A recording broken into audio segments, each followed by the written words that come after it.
He'd like to take the opportunity to express his gladness and welcome you all in this adventure that you're on to have the opportunity to create a greater understanding of Buddhism from the in Thailand, where you have some affinity because of the being under the guidance of Ajahn Pasan and Ajahn Amaro. So this is an opportunity for you all to have had the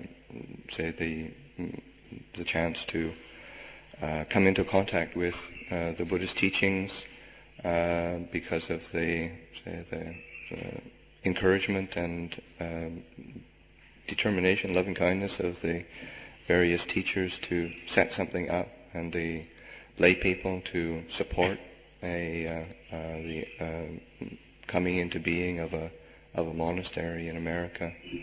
And this is something that is very, very special. So the structure of Buddhism is set up in a way that depending on the monastics as providing leadership and example, the monks and nuns that devote their lives to practice, and then the support of dedicated upasakas, upasikas, laymen, laywomen who are similarly committed. This creates a healthy foundation for the people to practice,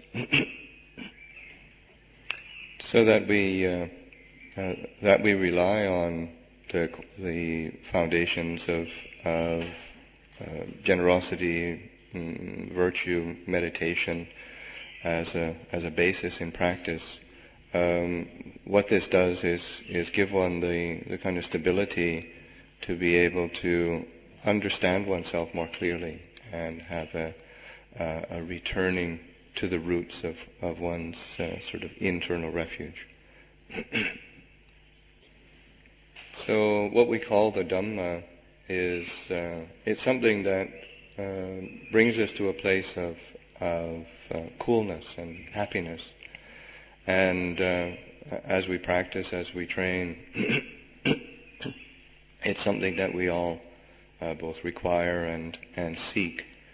And as we lay the foundations of our practice, then we're able to experience that quality of coolness and happiness, and then be able to reflect more clearly and carefully on the characteristics of existence, impermanence, unsatisfactoriness, non-self.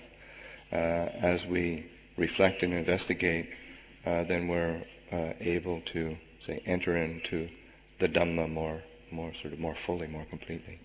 So that you have the opportunity to travel as a group, is dependent on the loving kindness and effort of the teachers. And he said it's not easy to be trying to organize or lead a group of people, and he said he requests or encourages everybody to make a special effort to be attentive to each other as a group, and then also to be attentive to what you're coming into contact with, so that it really allows you to increase your faith and effort in the practice of Dhamma, so that ultimately this is something that you'll be able to be taking back to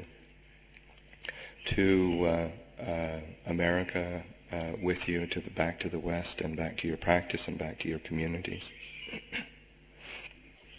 So when we practice the Dhamma, then we're able to and rely on the qualities of faith and effort, then we'll be being able to see for ourselves this Dhamma, this truth. And this isn't something that is, say, peculiar to Thailand or peculiar to the West. This is a teaching, the Buddha's teaching is something which is universal, that we're able to recognize. It does rely on establishing mindfulness. Mindfulness is an essential quality, that cultivation of awareness that allows one to recognize and see things clearly, and particularly reflecting on deeply into the nature of the characteristics of existence, of impermanence, unsatisfactoriness, non-self. These are aspects of truth that we recognize more clearly, and they start to open up implications that are make us very, very peaceful. So as we have faith to practice, then we have to implement that, put it into practice, and be training ourselves. The developing of the different types of meditation, whether they're techniques of tranquility or techniques of insight meditation. Actually, these are not really separate things. Ajahn Chah would never really draw a big distinction between them. It's all, these are aspects of practicing the Dhamma. Something that is important to pay special attention to is just mindfulness of breathing, and establishing the foundation of awareness in the body, so that bringing attention and bringing awareness back into the body, back into the tangible experience of the breathing, and using that as a base, so that we can, as we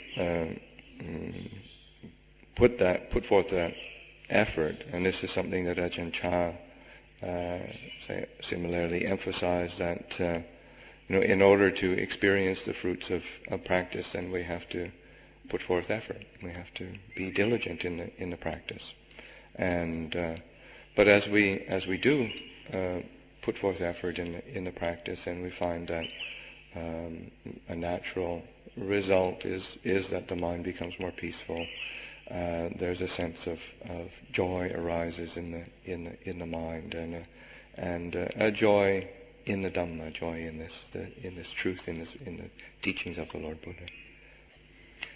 So as we develop this, say, mindfulness of breathing, mindfulness of the body, we start to be able to recognize the base, the foundation, the mind, and you have to start paying attention to the mind, what the mind goes out towards, so that the mind has the duty of recognizing the various sense experiences, the sense contact, and then the movement that takes place within the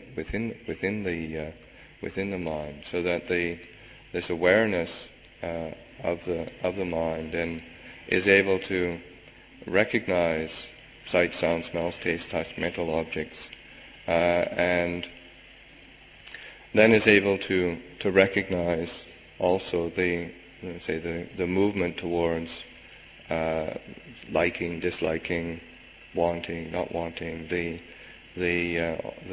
added layers of complication that are such a normal part of everyday existence, but which create problems for us.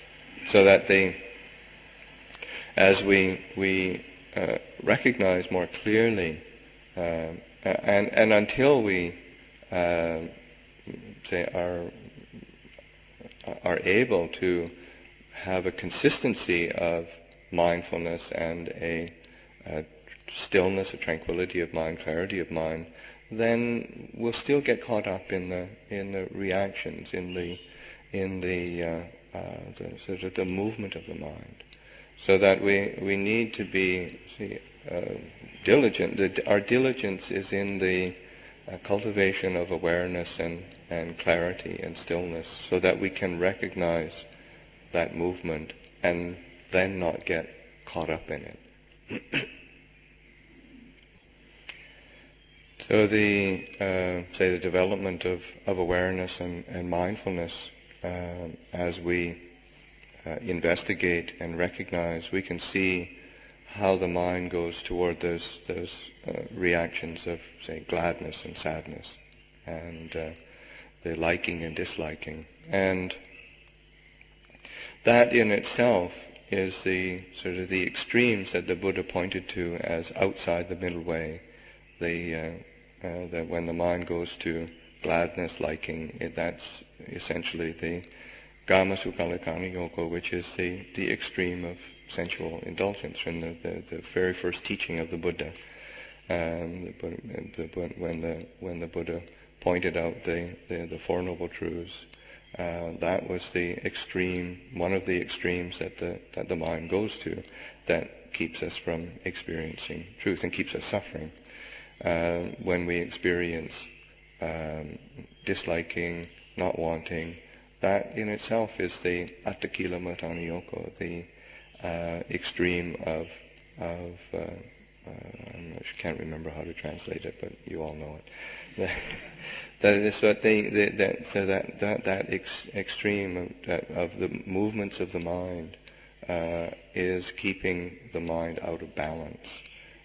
So that as we investigate and recognize and step back from those extremes, then the mind is able to find its point of balance.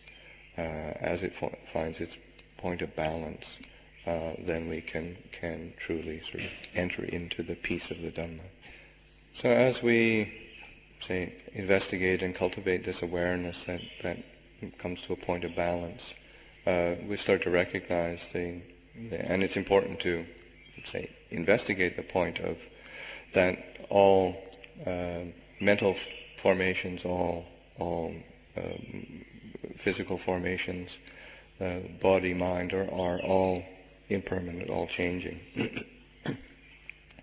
As if we continue to watch that closely, then we're able to start to really let go. We're really starting to relinquish, to release our attachments to things. So that's this cultivation of awareness is just very much a central key. And this is something that to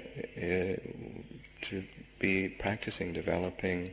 You're here in Thailand, going around to different monasteries. This is what you cultivate. You go back to America. This is what you cultivate. This mindfulness awareness that's watching. Whether you're walking, sitting, standing, lying down, this is the foundation to be cultivating this awareness that's able to watch and see clearly the extremes and then the letting go, because it is impermanent and insubstantial. So a common experience for anybody who's practicing in this path is there's always doubts come up, or wavering, uncertainties, and these doubts and uncertainties in the practice is the method right? What method should I use? What does that mean? All of these things are really not resolved through a lot of external kind of information, but by the internal practice of the mindfulness and clarity that you're cultivating, so that as you put the teachings into practice and experience a continuity of awareness and a clarity of mind, you'll find that the doubts will fall away on their own. There'll be a greater degree of certainty in practice, and that is quite natural. So that it's also important to recognize that, to get caught up in, say, doubting about the teachings of various teachers or methods and whatnot, but just to recognize that, and you'll notice that the really your teachers in America,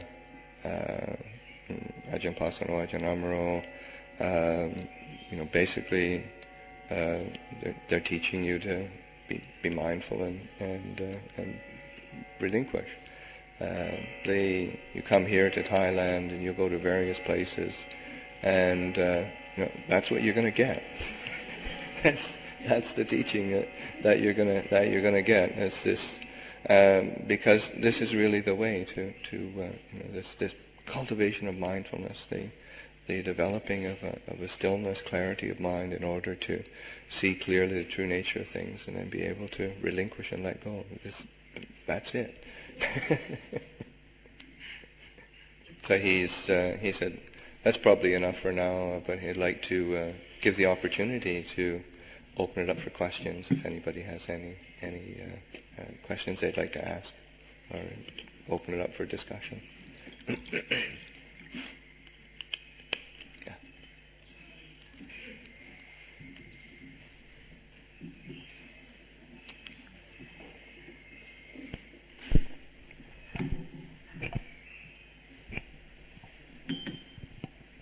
So I've noticed I've been working for quite some time with the very, very knee-jerk, immediate habit of going toward delight and backing off from anything that's unpleasurable. And then where I stay in the middle of those two is how I delude myself is a habit of victimization. So I've been working with those three because they're very gross and easy to spot in my mind. As time has gone on, I have noticed an ease of and a lessening of the pattern of going toward delight. So the passion for pleasurable experiences has lowered, though the delight in pleasurable experience is still delightful. The energy to go toward them really quick has lessened. But and I felt pretty good about that. What I've noticed on this trip is that the roots have still not been cut. So I've noticed that a lighter, a more, it's still very gross habit, but less obvious to me, not something I've been really paying as attention to, is I'm sure it's really obvious to everybody, but it's my habit to want to impress my teachers, or anybody who will listen to me. Really sorry, guys. But so now I'm looking at that, and I see that so why I saw that is Ajahn Amaro had made mention to me about the movement of mind, and I've been, my habit immediately went to but I'm not going after a pleasurable thing. So what is it that my mind's moving on? I was like, obviously, he was right. I could see that my mind actually was moving, but I wasn't clear because I've been so focused on delight and that wasn't it. So it went. So anyway, I sat with that for a couple of hours. I finally realized that I was trying to impress. I was just using words and information I had picked up before, and I was trying to impress my teacher who is in earshot. And it's so humbling to realize that this is so. Anyway, so I saw that and let it go. So then what happened is I noticed that I had plenty of opportunity to let that go as I'd see the desire to impress come up, let it go. Then the next thing that would happen would I'd feel this enormous energy in my body that was actually kind of painful. It would twist in my back or my shoulder and I'm just wondering if I'm if what I'm doing wrong there, or is that just the karma coming through the body because it's not coming through an expression, or what do I do with that? Because I was actually quite struck by that. It's like it was still going to find its way out somewhere, and I wasn't sure what to do with that. Is that showing that I'm practicing wrong, or what? You think too much. Anyway, yeah. So the object of practice, or the aspiration towards practice is towards the relinquishing of self and letting go of self and sort of penetration of self. But it's actually really important and essential to be attentive to the foundations of happiness. That what we do, with the cultivation of generosity, of giving, of service, this creates a happiness, and it gives happiness to the heart. Is it kama sukali kana yoko? Is it the extreme of seeking pleasure? Well, yeah, maybe. But the reality is that the heart needs to be nourished, and you really have to create an understanding of the difference between the seeking of happiness through, say, unwholesome methods, and the seeking of happiness through wholesome methods, kusala and akusala. So that as we cultivate the happiness that arises from the wholesome, then this is an encouragement to us. It nourishes us. It supports us. We cultivate our sila. We develop our virtue. When we develop our virtue and pay attention to our precepts, and then that creates a happiness. This is a happiness that has a wholesome base. You have to recognize, oh yeah, this is the mind is still, oh yeah, it's still attached to that happiness, but you also understand its wholesome roots, and its practical application. That this is something quite essential for the heart to experience. And as we cultivate that, the same with the meditation. The meditation we cultivate in a way that allows us to experience happiness, and to experience the joy of the peaceful heart, the joy that comes from having mindfulness and clarity within the heart. This provides a happiness that is increasingly refined and supportive of our heart. As we continue to practice and rely on these wholesome roots, and you keep investigating, and then in recognizing, okay, because as soon as the mind starts to attach too strongly, you suffer immediately. The suffering comes up, the heart closes, and it kicks back at you. So that you're recognizing how attachment works. As you relying on this complete path of dana, sila, bhavana, what it does is give a stability of heart that is nourished with happiness, that is then able to recognize the limitations of that happiness. But it has to be ready to recognize those limitations in order for it to relinquish. But all along the way, you're discerning, using wisdom to discern the difference between the skillful and the unskillful, and the learning to recognize and discern the way that attachment and clinging functions, so that you're learning how to let go, as you cultivate and continue to cultivate, and there's a momentum in the practice, then there's a point where you're really able to let go of sort of worldly types of happiness that have the sense of self attached to it and accumulated around it. And what one experiences, of course, is a much greater degree of happiness because it doesn't have any attachment there. So that's one starts to able to abide in the a transcendent Dhamma that is free from attachment.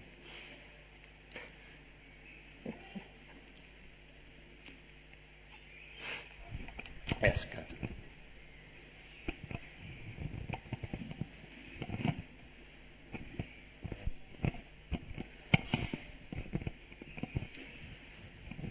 Thank you. It seems that like a sense of separation, I often notice this, that I will often feel somehow separate from things or separate from people. And I see the antidote as a sense of connection. So like connecting to mindfulness or connecting to the breath is actually an antidote. And I just wanted to get his opinion about this, and also just to see it maybe as a form of doubting, because ultimately I can see that, we're all connected, and, of course that's the way to happiness, and yet what often comes up in the mind is somehow this is separate, that's separate, I'm separate, they're separate, in so many ways. It could be about anything. So the basic foundation that is necessary to cultivate in order to live in the world with other beings and the world as it is quality of loving kindness and metta. And this is something that we cultivate and develop, that well-wishing towards ourselves, towards others, towards the world around us. And as we keep returning to that, then it's quite ordinary that when we live in the world, and whether we're, say, in the world of family, whether in the world of work and occupation, whether we're in the world of the monastery,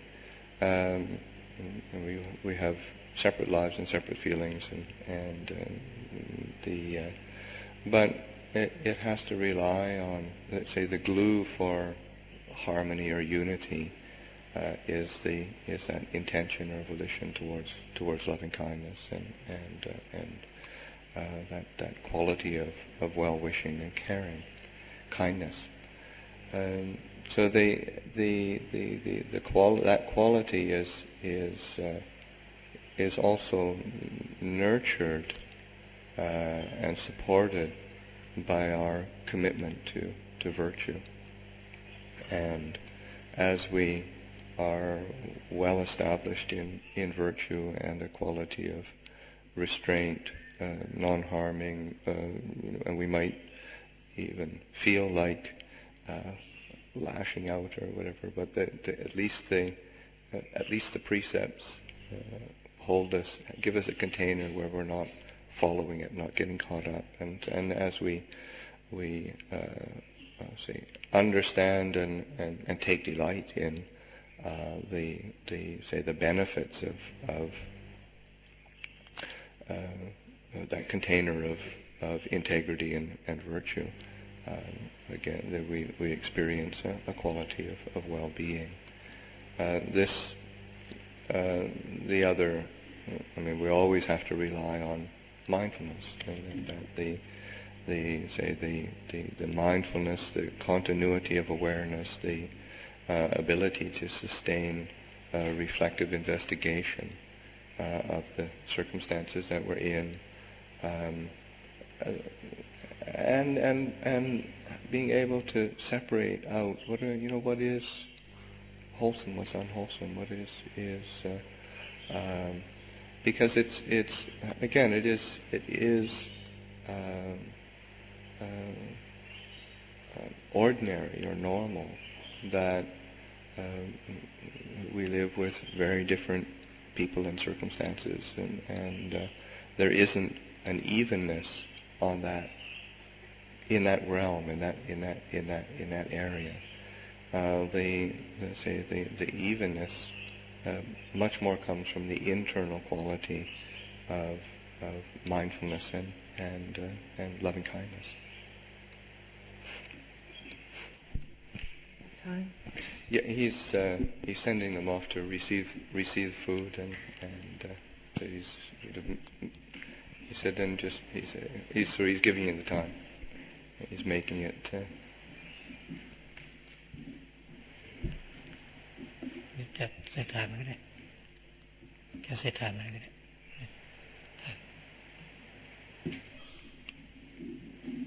In a train, if I can manage it.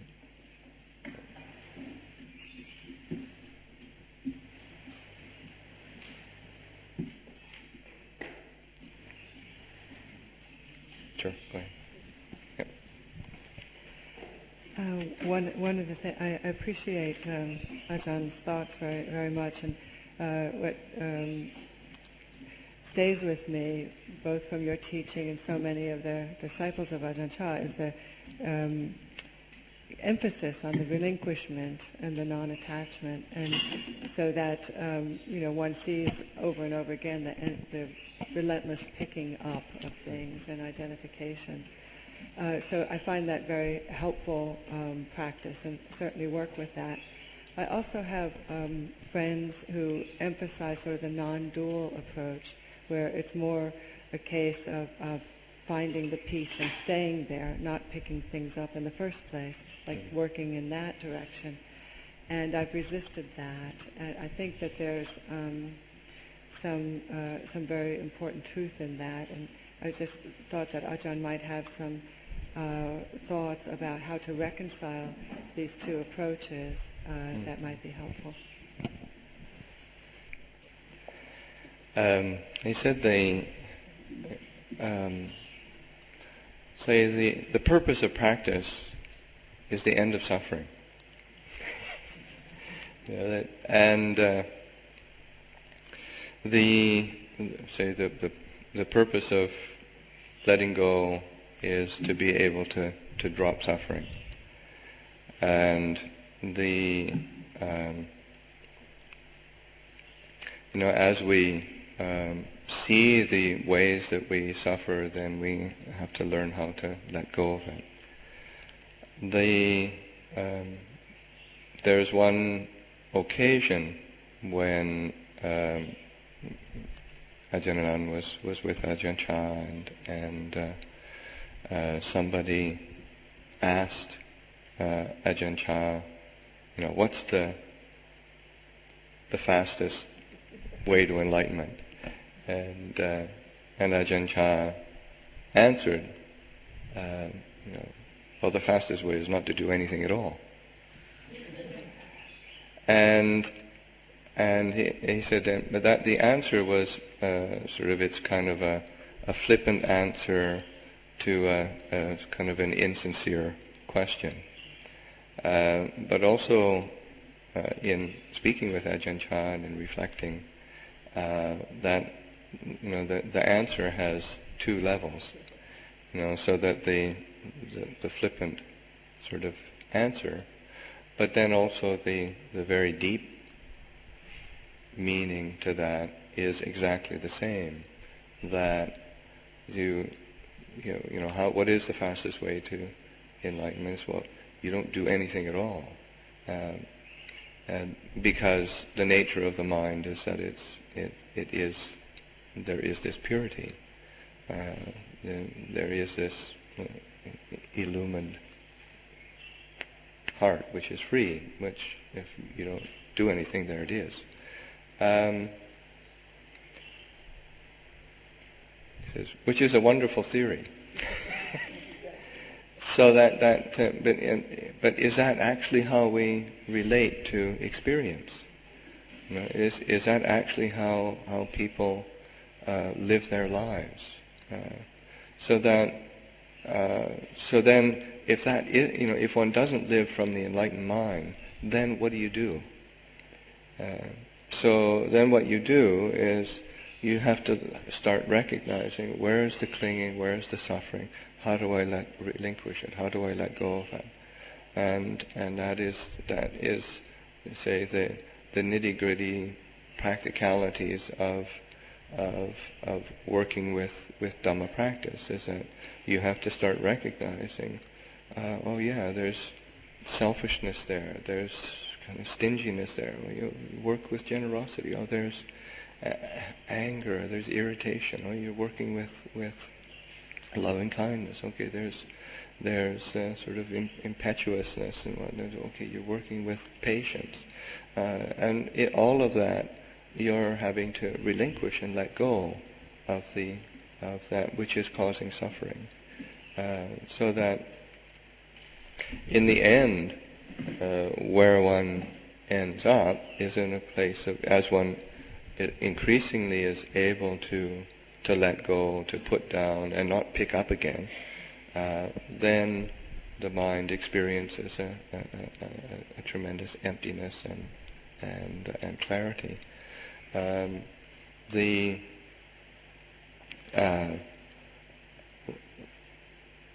But the reality is we actually have to practice this. He says, and if that is if that is how we function, in the sense that unless we're functioning from the completely enlightened mind, then that's what we have to do. So that the attentiveness to letting go, learning how to relinquish, let go, but also recognizing that is, that there's a truth to that. It's not as if it's not true. But how do we get there? How do we reach that? How do we work with that in a day-to-day basis, so that's attention is placed on that, say the practicalities of letting go, so that we're cultivating the path of sila, samadhi, panya, and this path supports the heart of relinquishment and letting go.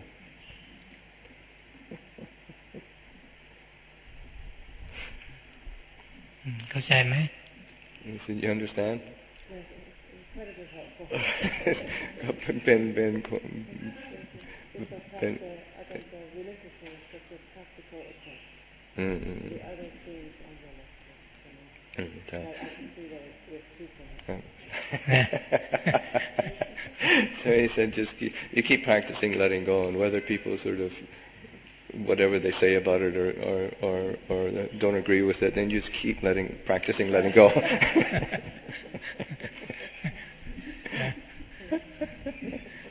So he said that in America there's way too much information. And he said it's like you've got Thai monks teaching, you've got Burmese monks teaching, you've got Sri Lankan monks teaching, you've got Tibetan monks teachings, and you listen to those teachings and you end up getting confused by it all. And he said, just keep practicing letting go.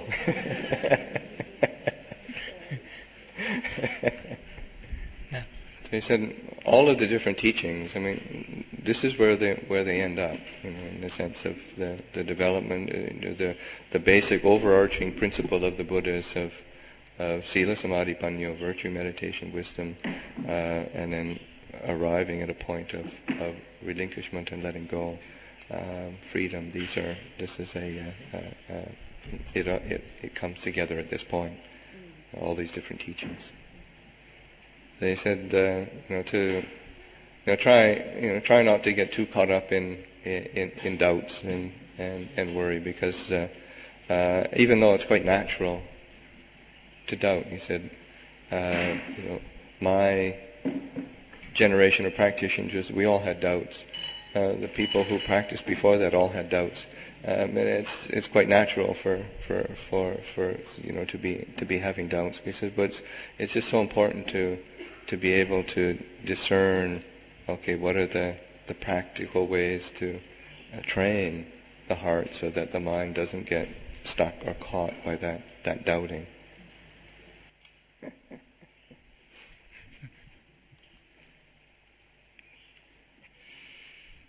ยะถาวาริวหาปุราปริปูเรนติสาครังเอวัมเมวิโตทินังเมตานังอุปกัปปติอิจิตังปัฏฐิตังตุมหังคิปะเมวะสมิจจตุสเพปูเรนโตสังกปาจันโทปนัลโสยะถามณิโชติระโสยะถา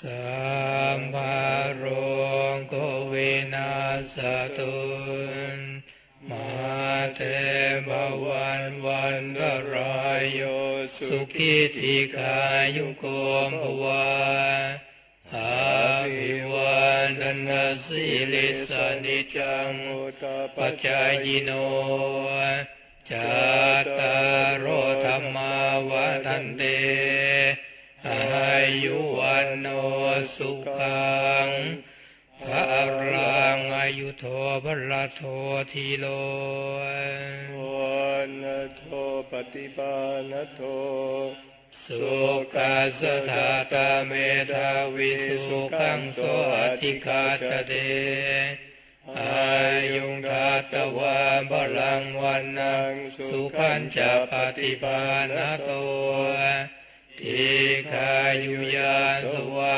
โหติเอตายตุปปัญจติติภวตุสัพพมังคลังรักันตุสัพพเทวตาสัมมาพุทธานุภาเวนะสัทธาโสทิภวันตุเตภาวตุสัพพมังคลังรักันตุสัพพเทวตาสัมมาธัมมานุภาเวนะสัทธาโสทิภวันตุเตภาวตุสัพพมังคลังรักันตุสัพพเทวตาสัมมาสังฆานุภาเวนะสัทธาโสทิ